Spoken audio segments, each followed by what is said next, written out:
What's going on, everybody? Welcome back to another episode of the Crossover U podcast, brought to you as always on the Crossover channel. My name's Kanaye, joined with Josh as always, and we are recapping and giving a little bit of a preview today, recapping the first weekend. To a lot of people, maybe not as exciting as other years. The first weekend, just with how chalky it really was this year, with no mid-major schools, no Cindarellas, really emerging this season.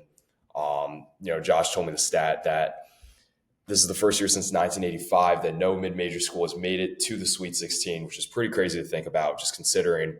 That's one of the drawing points to the tournament every single season. So that's definitely crazy to think about.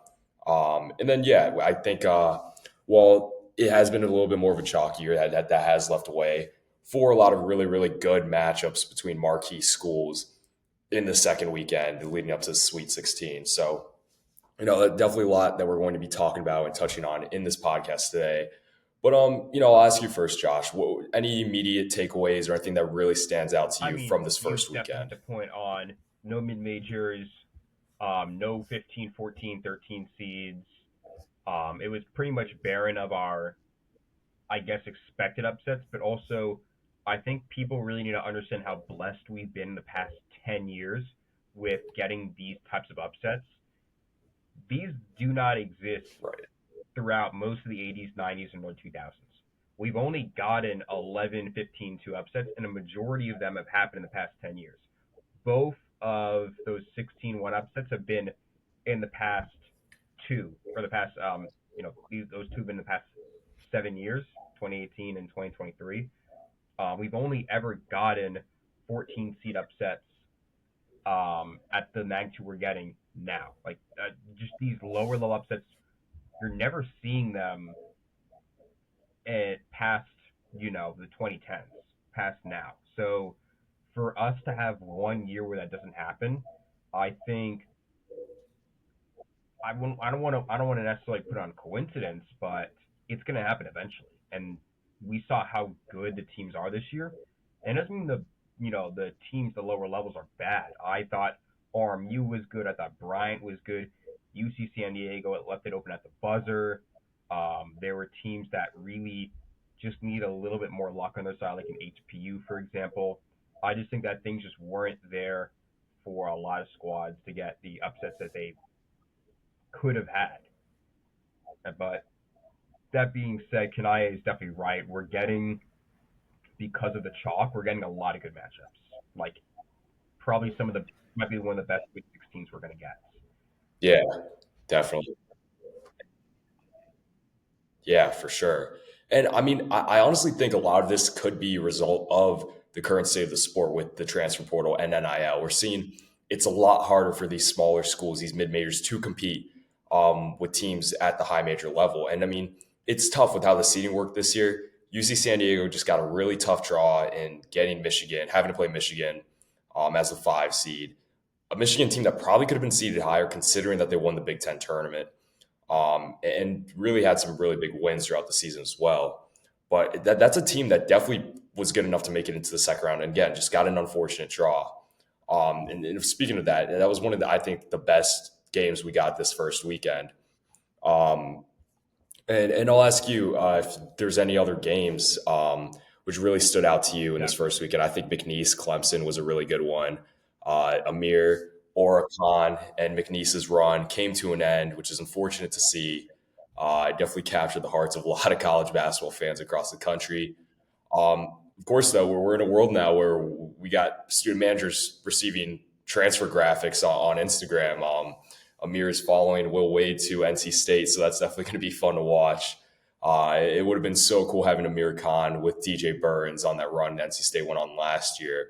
But definitely think Will Wade was a great get for the NC State program that wants to get back to winning after a down year, firing Kevin Keats. But yeah, again, I'll go back to you. Any other Obviously, we games that spoke really at stood out to Arkansas, you in this first Kansas. weekend?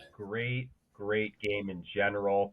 It's the end of Hunter Dickinson's Right. career, which for everybody who was a hater, both being us, Yeah. rejoice. We do not have to see him in college basketball. Kansas is probably better off for this as well. I think this is really the sign that Bill Self needs to get things together now and now only.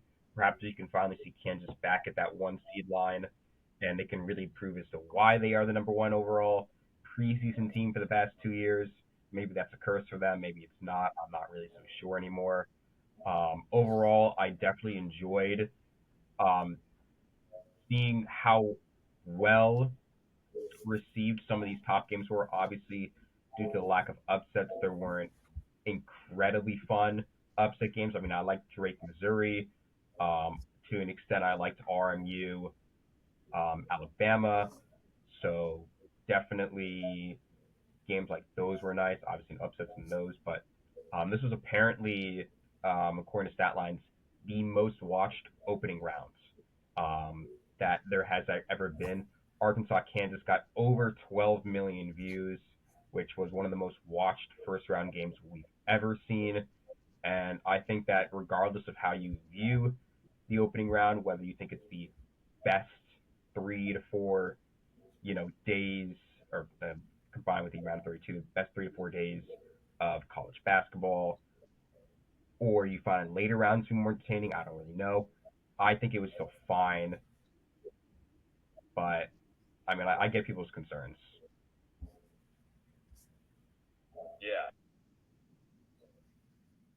Yeah, and I mean, I definitely think a lot of teams really did surprise me. You mentioned Arkansas. I got to say, Cal has proved a lot of people wrong this year, including myself. Just with how they've performed. I mean, of course, beating Kansas was big. I don't think many people would have picked Arkansas, including us. We did not pick Arkansas to beat Kansas in that first round matchup, and again, ended Hunter Dickinson's career. Definitely, really just a cherry on top in such a disappointing season in Lawrence. If you're a Jayhawk fan, for sure. Bill Self's got to get it together next year. They do have Darren Peterson coming in, one of the best recruits in this incoming freshman class slated for next season. But yeah, I mean, outside of that, I thought some of the other games were pretty good. I think the best game of the weekend was Colorado State against Maryland. Just, I mean, that was one of the greatest finishes to a tournament game, arguably the last 2 seasons. Just with Colorado State, I mean, a great find by Clifford, obviously, them being able to knock down that three, and then Derek Queen just, you know, that's a lot of faith you have to put in. I understand as a 5-star freshman, came from that illustrious Montverde team from last year, but still to trust your 5-star freshman to go and get you a bucket with your season on the line and him delivering was definitely. I mean, Was that it a was travel? he proved he's legit. He's a big time player. That's really really cool. Great finish. Just and I mean, yeah, I think I definitely think that was big for Maryland, and Maryland's rolling right now. They took that punch against Colorado State, and it's going to be really fun to see that a matchup that they have coming up in the Sweet 16 against forget off the top of my head who it Houston. is in Florida, yeah. But yeah, I think yeah. Outside of that, St. Mary's I think also surprised me too. I don't think I gave St. Mary's enough credit for how good they actually were. Because that I think that was the most picked game, upset game, if you want to call the 7-10 game an upset. A lot of people, including myself, thought Vandy was going to beat St. Mary's, and obviously St. Mary's played really well. And I mean, I got to give them credit for how they played against Alabama too. It was, I think, in the early stretch of the game, they kept pace, but with Randy Bennett's system, once you go on offensive droughts, it's Yeah. really hard to get back in a ball Quick game. thing on the Derek Queen shot. Do you think it was a travel?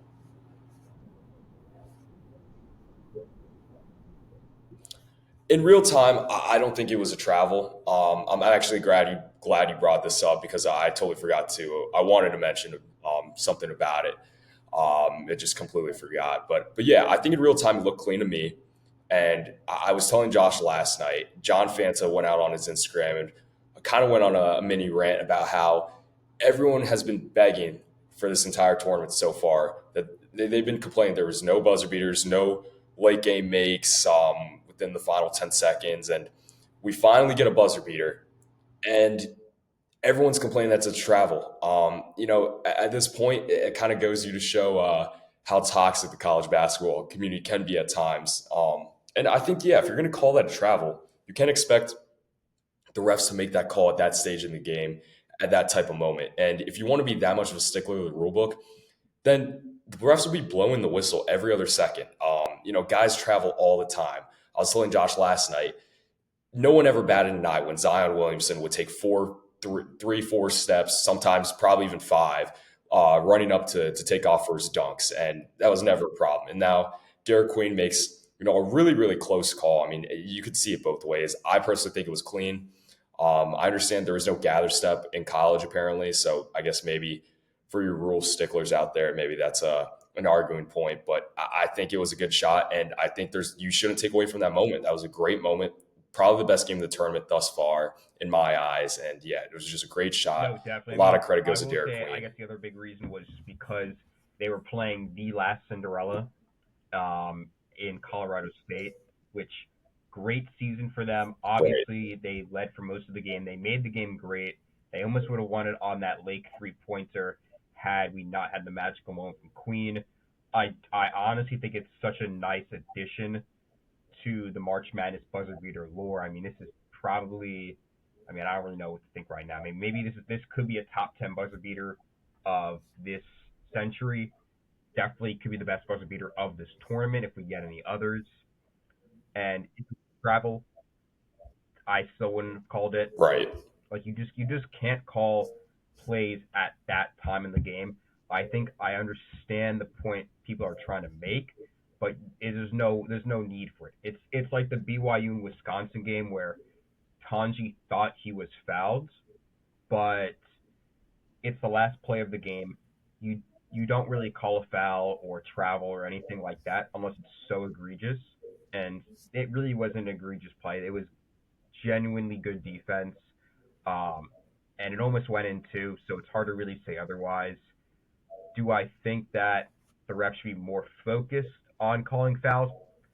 To some extent, yes. I think the officiating this year hasn't been that good. I thought the flagrant two was a flagrant one in the BYU game, for example. I haven't really liked the officiating in the RMU game. I thought RMU would have probably won if they had better officiating for that one in particular. But it's kind of how sports always is. You're never really going to have the best reffing, especially at this level. But even then, I just wouldn't call it. There's just no reason to call last second plays like that, especially when you want to have good March Madness moments. I think the only thing that really matters is the shot going in or not. Definitely. Definitely. And I know we talked about Kansas a little bit. Before we kind of move on to previewing this second weekend, I think there were a lot of teams that disappointed, didn't meet expectations for how they were going to perform in this first weekend. I know you mentioned the officiating in the St. John's Arkansas game. I definitely thought the officiating in that game was not good at all. I think that was definitely the consensus in the college basketball world as well. But yeah, I kind of want to talk about teams that maybe didn't meet expectations or just performed a lot worse than what people thought. Obviously, you throw Kansas out there. I don't think much more really needs to be said outside of what we've talked about all year long and what we just mentioned today. St. John's, I think, was definitely a victim of foul trouble. Kadari Richmond fouling out in his 15 minutes of action was definitely not good. RJ Lewis played really, really bad in that game. I know there's a lot of controversy around Patino benching RJ Lewis in the late stretches of that game. Was that the right move? It's tough to say. He's definitely a guy who could have made an impact. But at the same time, when you shoot 3 for 17, you don't have it. It's tough to leave him on the floor. And I just think, they play in the Big East, which is a physical conference, and you come into the tournament, you're facing officials who don't officiate games the same way that they would in a Big East regular season game. And I just think St. John's fell victim to that with their physical style play, their defensive tenacity. And that it just kind of also falls on the roster construction too. They lost their best shooter in Brady Dunlap earlier in the season. He was obviously out for the year. I do have to say it was really funny to see all of his sideline antics though, with all the celebrations he pulled out from the bench. But yeah, I definitely think St. John's definitely underperformed. But you have to give Cal a lot of credit. I think he's proven that he still has a little bit more in the tank X's and O's wise than a lot of people thought, including myself. And hey, Jonas Adu's played a lot better. I know Ado Thero is about to come back, who's their leading scorer. So that's going to be absolutely huge for Arkansas. But yeah, St. John's, I think definitely um, didn't necessarily meet their expectations that a lot of people, including myself, had. I mean, I had them in my personal bracket going to the Final Four. Yeah, If we're sticking in the Big East, I think Marquette was disappointing as well. it's Obviously, tough they for Marquette struggled late in the because year. they were no big teams in the Sweet 16 for the Yeah, first time in I think yeah, 5 years. It's quite surprising almost. yeah. Yeah, and kind of speaking of conferences too, the SEC, they only have 7 teams left in the field. They broke the record held by 2011 Big East. For most teams, for most teams that a conference got bids for, 14 teams from the SEC made the dance this year, and there's only 7 left. Of course, you have to consider, you know, when you have 14 teams from a conference get in, there's going to be teams who were negative in the win column. As opposed to their losses that they got through conference play, like a Like Texas, Oklahoma, Mississippi like State, I forget off the top of my head. like the Yeah, Oklahoma. But yeah, I mean, I just think there's a conversation to be had that maybe more mid majors get a few, like get some more bids in future years, or maybe they pull more from other conferences. That's a debate to be had for first 4 games as well, where you have an SEC team that struggled in conference play one of the better mid majors, someone who's maybe second or third in the standings in a mid major conference, like the Mountain West, like the Sun Belt, something like that. But yeah, of course, that didn't happen this year. It's a conversation to be had for later seasons. But yeah, I mean, other than that, uh, I think Wisconsin a little bit definitely was a little disappointing just with the season they had in the Big Ten. Of course, there's the controversy about John Tonji getting fouled. I think that's another one of those cases where you can't call that stage of the game in that moment. And I just think it's complete bogus that they're trying to appeal it. The game's over. You can't do anything about it. You got to live with the loss and move on. I honestly would put even the teams that I think have made it, I think have been disappointing as well.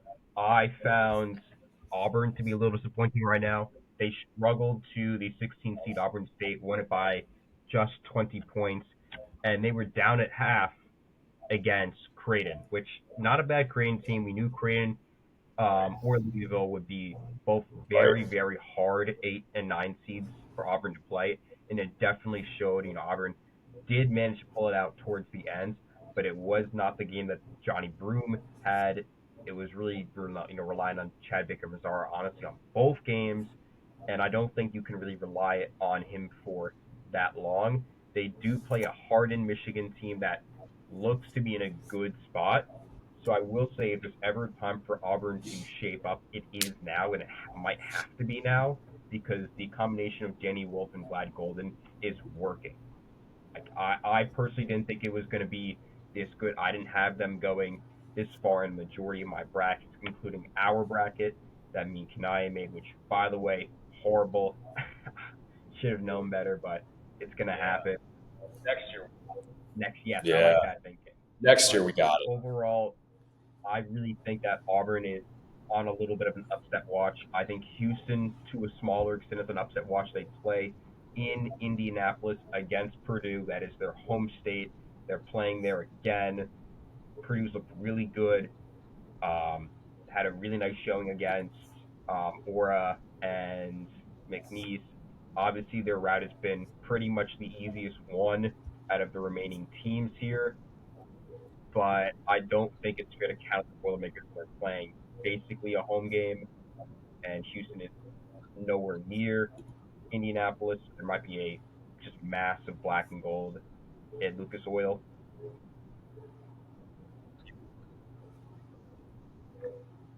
Yeah. And I think this is a good point to move forward to previewing these Sweet 16 teams. Um, these matchups in the Sweet 16, my mistake. And yeah, I mean, I think it's a good place to start. Auburn right at the top, #1 overall seed. Like you mentioned, not as strong of a showing that you would expect from the #1 overall seed in the tournament so far from Auburn.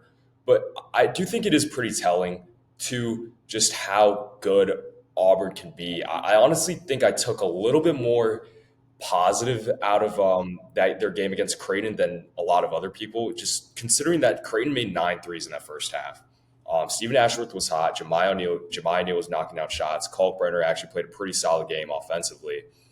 But Creighton only went to the half with a 2 point lead. You would assume a team that makes 9 threes in the first half would be up 10, 15 points going into the break. But that just wasn't the case. And I think that goes to show that, yeah, Auburn, they might have their defensive lapses, but they're a good enough offensive team. And they have guys who step up when they need to. I think Auburn can win games without Janai Broome playing his A game. But I think going forward, they need him to. I think it's a lot to ask for other guys like a Todd Pettiford, who has bailed out Auburn many, many times this year. Guys like him, Miles Kelly, Baker Mazzara, who, I mean, yeah, really good first weekend out of Baker Mazzara. Um, but yeah, I think Janai Broome needs to play his A game going forward, especially against Michigan with those two talented bigs, Danny Wolf, Lad Golden. Really, nothing much else has to be said about that duo and how good they are once Michigan is rolling with that 7-footer pick and roll. And yeah, Trey Donaldson's been really good this tournament. Hit that huge three against UC San Diego, which iced the game. But yeah, Auburn's definitely on upset watch. I do think Auburn's depth is more than enough to get them over Michigan. It could be a close game. I think it will end up being a close game. But yeah, these one seeds are going to be tested at some point, and Auburn's been tested. I think they're going to be continue to be tested, and I honestly think Auburn kind of got screwed by the committee and really having to play through a gauntlet of a region to be able to get to a Final Four. Um, Look, well, I know you mentioned that Houston Purdue game. It's gonna. I know last night off recording, me and Josh talked about who's going to get the assignment on LJ Cryer. So I'm really going to be interested to see how Cam Heide and Miles Colvin, who I think Josh mentioned, will more than likely split the assignment on LJ Cryer, how they perform. And I think Houston is a little bit better of a shooting team, like Josh mentioned to me last night, than most people give them credit for. But again, I think that Houston is very much on upset watch, especially with somewhat of a home crowd that Purdue will be getting at in Indianapolis. So that's definitely going to be a fun matchup to see. Um, I guess if you want to talk about, Honestly, do you want to go with Maryland, Florida next? I want to put I the think that's a really intriguing. both Arizona and Kentucky. I think both have some really, really good inside shots to win both their games. Obviously, if you saw last night, Kentucky had a great showing against an Definitely. Illinois team that was expected to beat them. Actually broke the final perfect bracket. We went 42-0 this year. That's pretty good. Best since Greg Nickel won it in 2019. This 49 game streak. That said, though, Kentucky made their first Sweet 16 in a very long time on first-year head coach Mark Pope. Amazing run by him. They do stand in front to a very solid Tennessee team, arguably the best Tennessee team we've seen, even better than last year's with Dalton. And this team looks primed to make their first Final Four. The issue is Mark Pope has his Wildcats running, and it's also played in Indianapolis. It should be a split crowd given the location, maybe more for Kentucky given it's slightly closer. But even with that, I feel as though it does come down to who really has the better shooting because I think both defenses are around the same. Because Kentucky's defense has been honestly pretty good so far, but can we get better games out of guys like Otega Owe and Lamont Butler than we can see from Chaz Lanier and Zakai?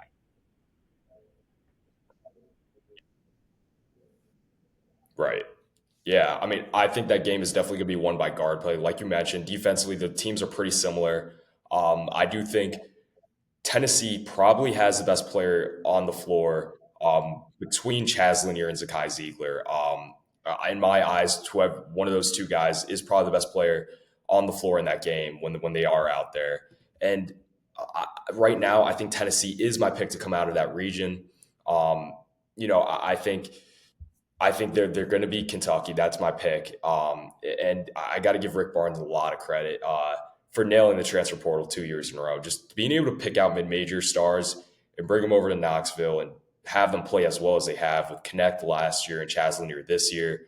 It's really incredible to see. I mean, I think Rick Barnes definitely has the formula in being able to go after the mid-major guys that he and his staff have evaluated as good gets in their eyes. And I mean, 2 years in a row now, they struck gold in the portal.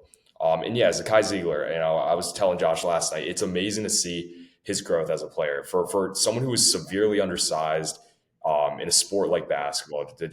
He's always been a great defender, but just from last year, this year, his game, the way his offensive game has improved is just incredible to see. He's a pretty solid, fairly consistent shooter from outside now. He does a lot in being able to get into the lane, and obviously he's a great facilitator.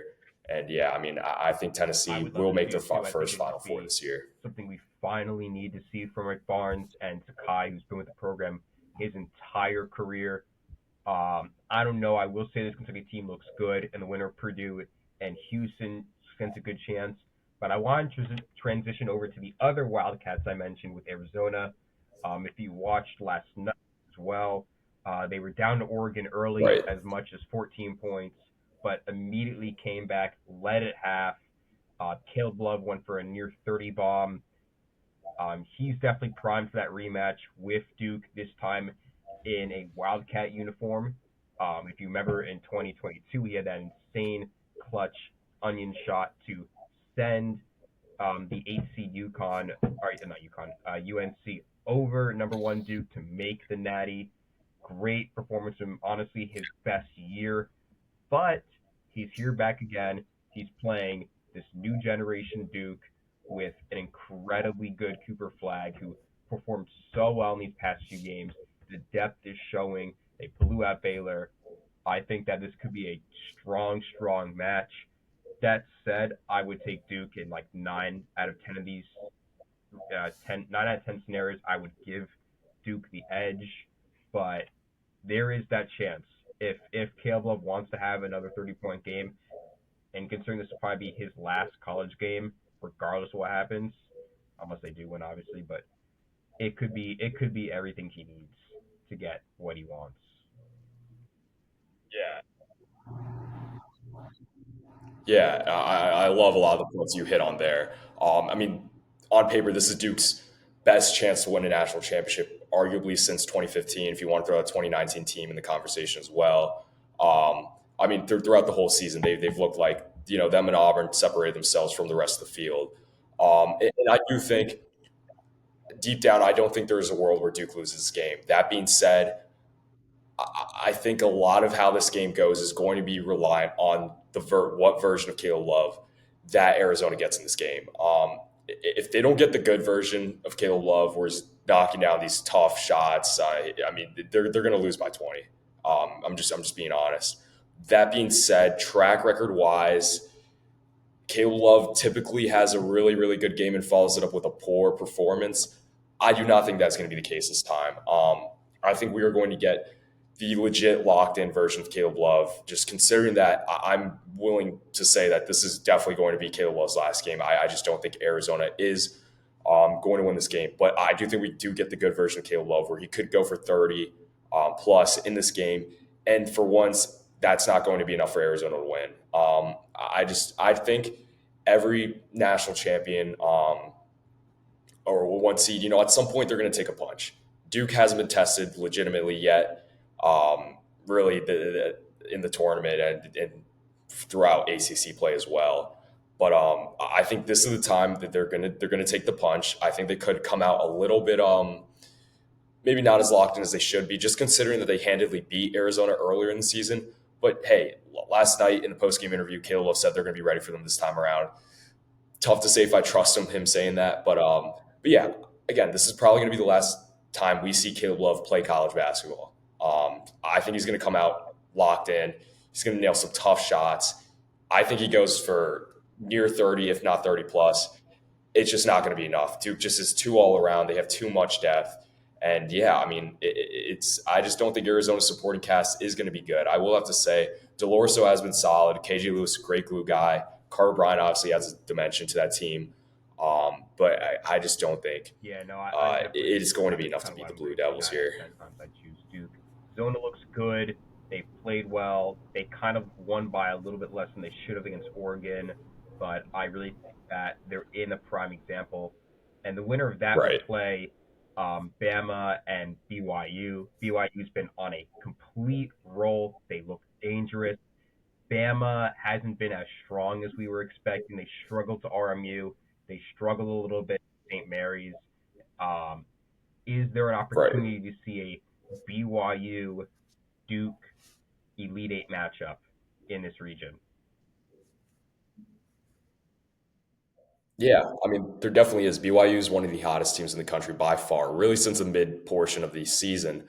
I mean, listen, they got really, really great guys. The connectivity between those guys it's great. I mean, just Richie Saunders, Edward Demons played really well in this tournament so far. Of course, Cannon Catchings is a guy who can catch fire at any given moment, and that's definitely going to be someone who needs to play well for BYU to have a chance against Bama. I mean, I don't even think that's fair to say. I think BYU is a legit threat to win this game for sure. And I think it will be close, for sure. That being said, I would pick Bama to win. I know they've struggled kind of so far in this tournament, but I mean, listen, Bama's kind of they've had to grudge through the late stretches of their in conference play, just the gauntlet they had to go through. Not a great showing in the SEC tournament as well, but when this team's hot and they're hitting shots, they're so tough to beat. And I know defensively they're not great, but I do think when it does come down to being able to get stops when you really need to, they can. Um, they got a really great rim protector from Cliff Omori, and they have solid positional size in terms of their roster makeup. I mean, Grant Nelson playing at the four, he's a guy who can move really well. Their backcourt is pretty solid size outside of Mark Sears. And I think, when it comes down to it, they can get stops when they really, really have to. And I just think they have more depth than BYU. And I think I trust Nate Oates in this scenario to be able to get back to the Elite Eight. And, I think that's really the only opportunity for Duke to not make a Final Four. I think Bama needs to advance. I think they would post the best matchup for Duke in an Elite Eight matchup. So, I mean, I would think if BYU wins this game, Duke cakewalks to the Final Four. But if we do Definitely. get No, that Bama Duke I Elite Eight, certainly that's going to be a agree. really, really good matchup. I'm not really leaning on either team right now. I know Bama is one of the highest choices. I think the most expected two seed to win. I will say this, and this is more of a stat that I think I should have mentioned last time we made our bracket, but the team with the highest strength of schedule, no, the highest strength of schedule, has never made a Final Four. And this year, Alabama had the highest ranked strength of schedule. So we'll have to see if that does continue. Another stat that I think we should have mentioned as well, making our brackets, was that Right. no top two seed has ever made a Final Four that started the season unranked. This year, that's Michigan State and St. John's. That already came true. Michigan State, Nice. um, maybe they break it. I don't really know. I felt like this was the year that could have broken, which is why I chose to ignore the stat. I'm learning right now that stats are there for a reason, and Michigan State looked a little bit vulnerable in their past two games as well. They were close to Bryan at the half, and then maintained a small lead. Eventually, got outstretched towards the end against New Mexico. Um, both were all right teams, but they haven't really been challenged much like Duke. What odds do you think Old Miss has in challenging this Spartan squad? Yeah, I mean, I think Ole Miss has a great chance. Like you mentioned, that stat. No top two seed that has been unranked to start the year has made the Final Four. Hey, St. John's, like you mentioned, that already came true for them, and I think it's setting up to come true for Michigan State. They have to go on to play arguably the hottest team in the country right now in Ole Miss, and if they are able to win that matchup, they're more than likely going to have to face Auburn in an Elite Eight. And I just don't know if they have the enough firepower to keep up with Auburn. But yeah, I think Ole Miss again could definitely make the argument they are the hottest team in the country right now. Sean Padula has played out of his mind. He's emerged as one of the heroes this March. Of course, you have Matt Morrell, who stats wise, a little bit of a down year, but is still a guy who can make shots when you need to. Yeah, Um, Bakersfield what's and his name? Vince Bakersfield, have been Breaksfield. such Um, great additions. I yeah, honestly Break. have to give it to Chris Beard. He honestly, I mean, if you remember me saying this over a month ago now, that Old Miss was a sleeper Final Four team, I think that's coming true before our eyes. I mean, Chris Beard could lead another team right back there again. This team feels just like BYU on the other side of the bracket, and I think they honestly send it better than Michigan State. I almost lean towards them right Yeah, now. They they are feel very similar. bad.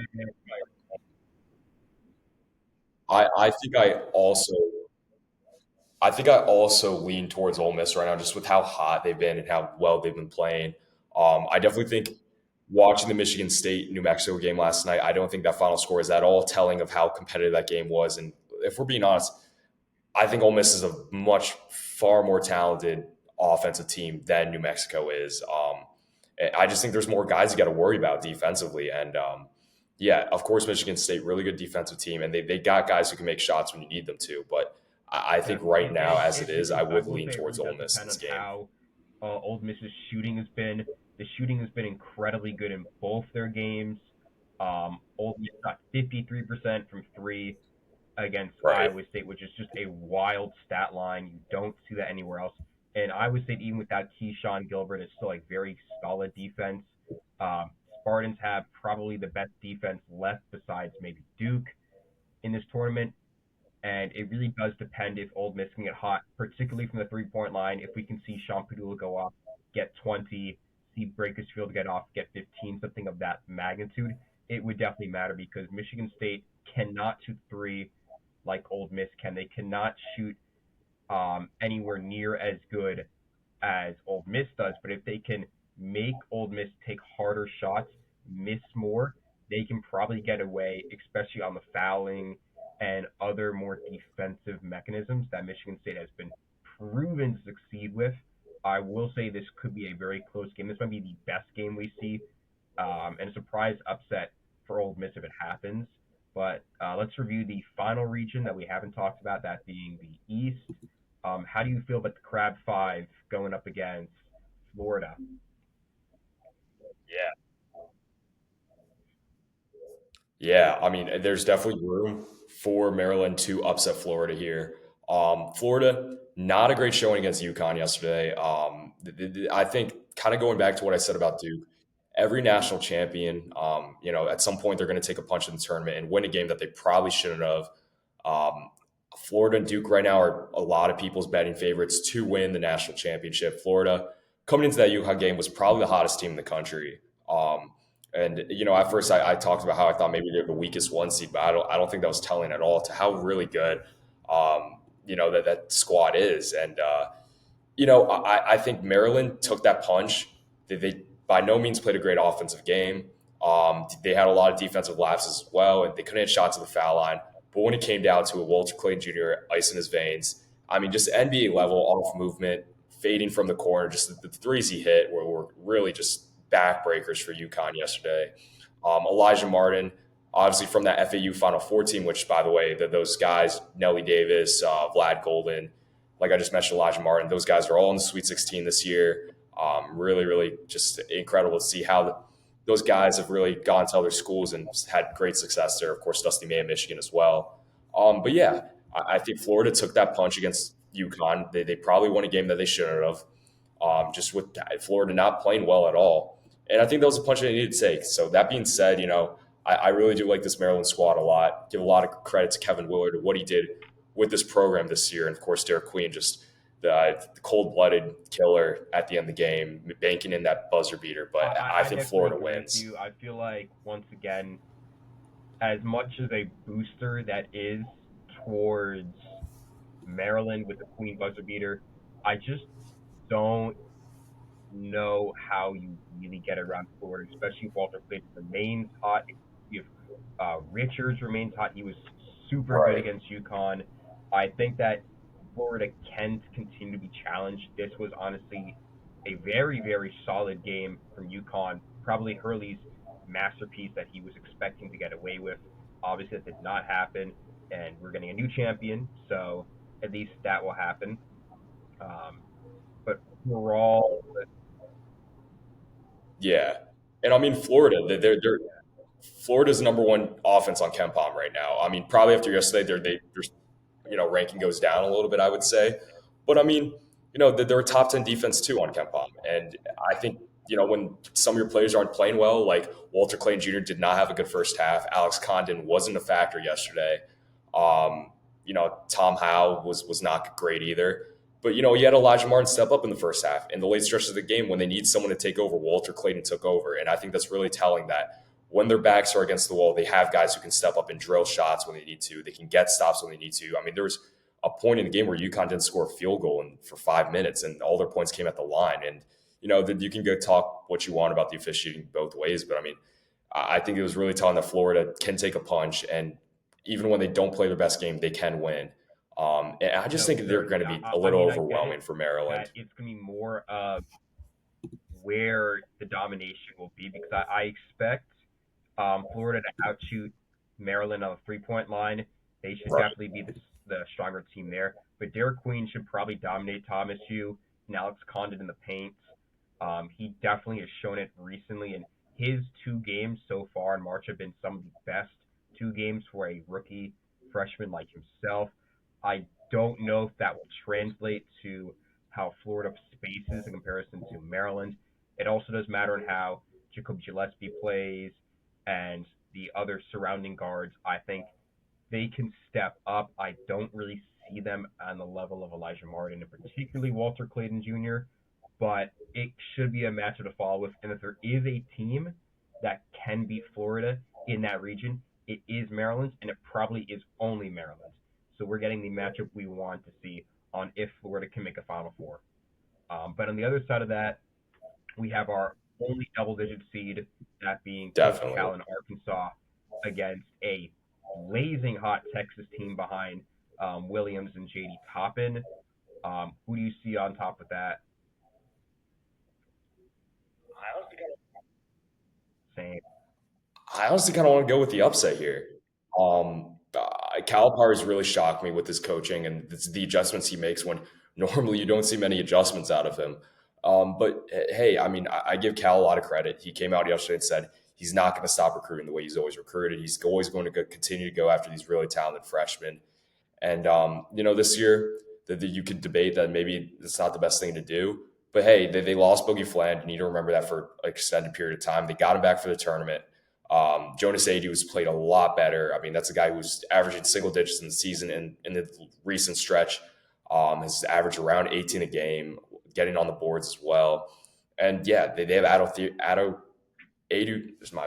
Thero coming back, who is their leading scorer this year, and that's just going to bring a complete new dimension to their offense. And yeah, I mean, I think I kind of want to go with experience here, coaching wise. I mean, Cal's been in this position before. He's proved a lot of people wrong this No, year, I and I don't see definitely why agree. he I can't mean, continue to do that. don't get me wrong, Graham McCaskey has definitely shown his coaching abilities, and JD Toppin is the Big 12 Player of the Year. But this Texas Tech team has struggled against its double-digit Right. seed opponents. They're playing the third double-digit seed, so they really haven't had that strong of a schedule going in. Which, hey, if that gets them to an Elite Eight, perhaps that's the lucky route that they need. But it really hasn't been much other than JD Toppin and Williams. I don't know how long you can count on those two. I do expect a great game from at least one of the guys, particularly Williams, who's been really, really, really strong. If Hawkins can get better on the 3-point line, that might also be a bigger deal. But it really depends on who Cal puts out there. If Adu is ready and can play at the level he's always been playing in the regular season, then I think it might be more towards Arkansas. I will say I do lean towards them right now. The freshmen have been looking great. Knox has looked incredibly good. He could be the big guy. He has been the big guy as of recent, and Arkansas has been put through probably the hardest 2 game stretch in between a good St. John's team and a still all right Kansas squad, and they both upset those 2 teams. It could be fun. Yeah. I think it'd be very fun, and I guess with that, I have to ask, what is your Final Four right now? My Final Four right now, I would probably go with Auburn. Um, yeah, I'm picking Auburn out of that region. I'm gonna go with Tennessee, Florida, and I want to stay true to my Alabama loyalty. I think I go with Bama right now, but I mean it's tough. But it's tough to pick them over Duke. But I want to stay true to my Alabama Final Four pick earlier in the year, so I'm Who would going come out on with top that four right now. over? I'm going with Bama. I'm going with Bama over over I can Florida. definitely see it. I I mean, think I think over mine's Florida. somewhat similar. I'm honestly gonna bait it a little bit. I'm gonna do a hottie toddy and give me Old Miss in the South region. They've just seemed so in there. We need. I think even in a year I like like this, that. every year gets a Cinderella. I feel like this is pretty similar to that South Carolina team that was a 7 seed. They feel very, very, very similar. And, we know the rule about the number one overall seed. Other than UConn from last year, they never really make it past the Final Four to the Final Four. The Sweet 16 is typically a Right. stopping point as well. So if they don't even make it past Michigan, that's an open ground for Old Miss, especially if they beat Michigan State in the South. I would probably just go Florida for the safest bet. I think there's an outside chance for teams like Texas Tech, Maryland, and Arkansas, but Florida is probably like Definitely. 60 to 70% favorites in that area. Give me Duke. I'm not changing around anything in that. I think that was Right. still always going to be a Duke Bama matchup.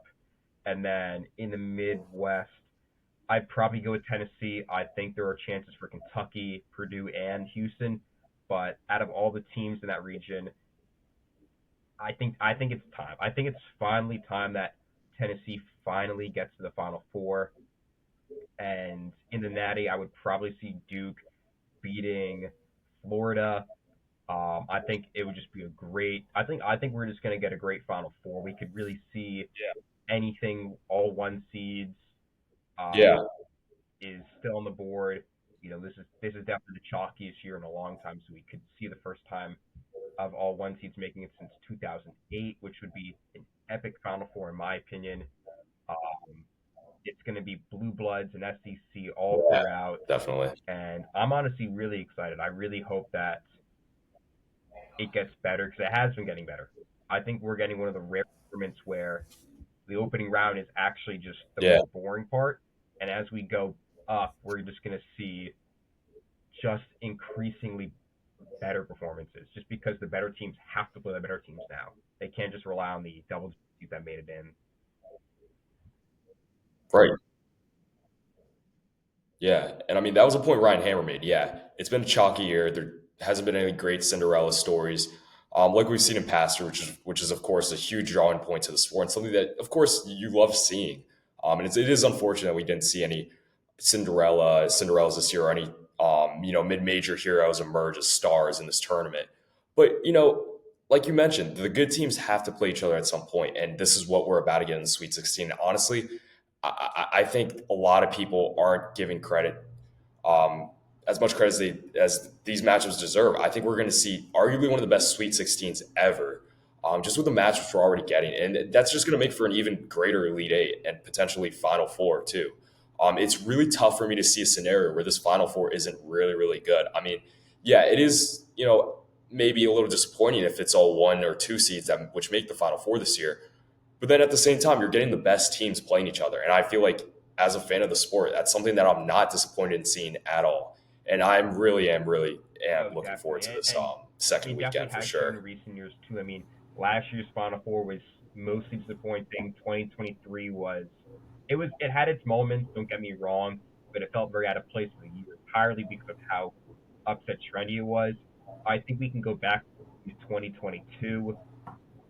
2008, Right. as I mentioned before, had a great Final Four, them being just all one seeds going at it. So we really could see some of the best games of basketball this year and of this decade right now. I mean, we're already seeing it, and I'm just excited. I'm very excited to do it, and we'll be continuing to review each round as it goes through. Yeah. Yeah, definitely. Yeah, but I think that's pretty much going to take care of everything we have. For a recap of the first weekend and a preview in the second weekend, of course, please, as always, if you like this podcast or really anything else you see on this channel, I know a lot of NBA content will be coming soon, I believe. So definitely be on the lookout for that. Josh will be taking part in that, Armand, and some of the other guys. So I'm definitely excited to see what those guys put out. And yeah, transfer portal opens today on the date of this recording, Monday, March 24th. So definitely, I'm going to do my best to cover as much of that as possible. A lot of big names. Already, I've heard potentially are in the portal already or potentially thinking about transferring. So that's definitely going to be something to watch out for. It's something I am really excited for this season. But yeah, please engage with this podcast any way you can. If you like it, please like the video itself, subscribe, tell other people about it. It really does help with driving YouTube's algorithm, getting more attention to our videos, and being able to get it out to a larger audience. But yeah, I think that's going to take care of everything today. Me and Josh would like to thank you all for watching. Please stay tuned for our second weekend recap and Final Four preview, which will be coming out next week. So definitely super, super excited for this weekend of college basketball and everything else that is to come. But yeah, until then, we will see you all next time.